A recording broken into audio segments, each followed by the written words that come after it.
یہ ہماری خوش بختی اور خوش نصیبی کی بات ہے کہ اللہ رب العالمین نے ہم سب کو ہندوستان جیسے عظیم ملک کے اندر پیدا فرمایا۔ ہندوستان کیا ہے اور اس کی تاریخ کیا ہے، اس پر بہت گہرا مطالعہ کرنے کی ضرورت ہے، بہت پڑھنے کی ضرورت ہے، بہت تاریخی اوراق کو اور تاریخی واقعات کو کھنگالنے کی ضرورت ہے۔ کیوں ضرورت ہے؟ میں سر دست آپ سے یہ عرض کر دوں کہ پوری دنیا کے اوپر آپ نگاہ پھیریں گے تو ہر ملک کے اندر کچھ نہ کچھ قربانی کے جذبے دکھائی دیتے ہیں۔ کوئی نہ کوئی شہسوار ایسا نظر آتا ہے جو اپنے ملک کے لیے حفاظتی اقدامات کرنے پر ایک جوش اور ولولہ بن کے نکھر کے سامنے آتا ہے،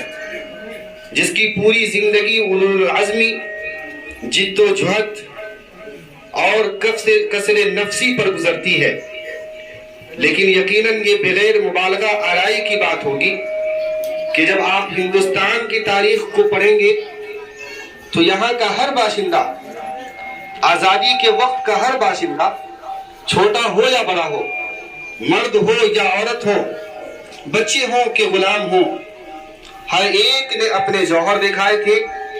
اور ہر ایک نے وہ کارنامے دنیا عرض پر پیش کیے ہیں کہ جس کو پڑھ کر، جس کو سن کر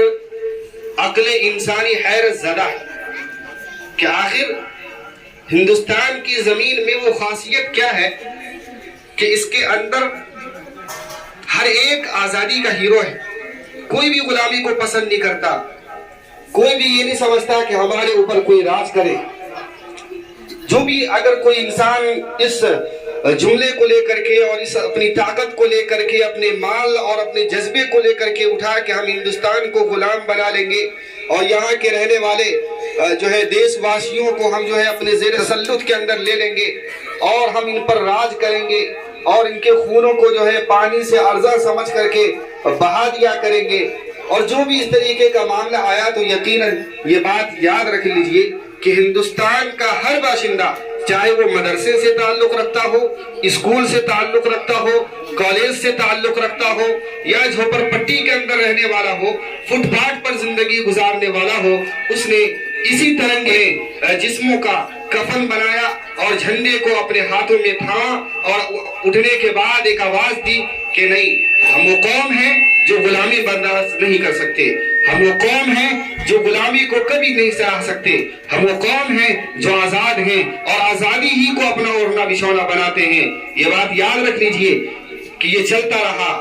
اچانک ایک ایسی قوم آئی جسے ہم اپنی زبان میں انگریز کہتے ہیں، لہٰذا وہ ہندوستان پر آئی اور آنے کے بعد ایک منصوبے کے تحت ہندوستان کو اپنے پنجے کے اندر جکڑ لی۔ پھر کیا ہوا؟ یہ بات یاد رکھیے کہ اس بار جب ہندوستان کو آزاد کرنے کی باری آئی تو سب سے پہلا قدم اور سب سے پہلی ہمت، سب سے پہلا انسان جو اٹھا ہے وہ اس مدرسے کے اندر سے اٹھا ہے۔ یہ بات سن کے دم رہ جائیں گے کہ اس آزادی میں جو سب سے پہلا انسان ہے وہ ہم اور آپ تھے، وہ اسی مدرسے کا فرد تھا اور اسی مدرسے کی چٹائی پر بیٹھنے والا انسان تھا جس نے اس ہندوستان کے جھنڈے کو بلند کیا اور کہا کہ نہیں، ہم اس بار پھر اس غلامی کی زنجیر کو توڑ رہے ہیں اور یہ آزادی کی بلند باغ اعلان کر رہے ہیں کہ ہم یہ قوم ہے جو آزاد ہے۔ اور اس ذات کا اور اس شخصیت کا نام شاہ عبدالعزیز محدث دہلوی رحمۃ اللہ علیہ، کہ اس زمانے میں کہ بہت سے چہرے جو آج اپنے آپ کو ہندوستان کے ٹھیکیدار مان رہے ہیں، تاریخ نے دیکھا کہ وہ انگریز کے جوتے صاف کیا کرتے تھے، تاریخ نے دیکھا کہ وہ انگریز کے ساتھ ملے ہوئے تھے، وہ بکے ہوئے تھے، وہ قدموں پہ گرے ہوئے تھے، لیکن اگر کوئی ایسے چہرے تھے، کوئی ایسی ذاتیں تھیں جو آزادی کی آواز بلند کر رہی تھی تو یہ مدرسے کے بچے تھے، اور مدرسے میں پڑھنے والے یہی نام نہاد طلبہ تھے۔ اسی کے ذریعے ہندوستان کا چہرہ ایک بار پھر مسخ ہونے سے بچا اور آزادی ملی۔ لیکن یہ بات یاد رکھیے